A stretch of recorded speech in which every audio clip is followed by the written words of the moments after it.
Do-it-yourself button art on canvas is a great project. It only takes a few supplies, and I love these big packs of buttons. Take a pencil and draw a simple design on your canvas, filling it up as large as possible, which leaves lots of room for buttons. Then you'll take a permanent marker and go back over your pencil design so that it shows up well when you put it up on the wall. Don't forget those antennas if you're doing a butterfly.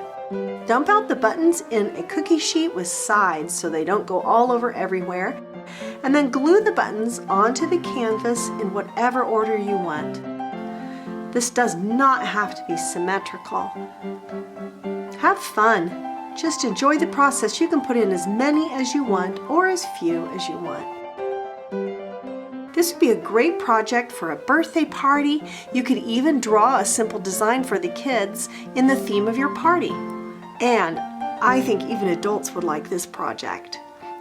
So, do-it-yourself button art on canvas is a simple project. Come on over to welcometananas.com and find more projects for the kids that you love.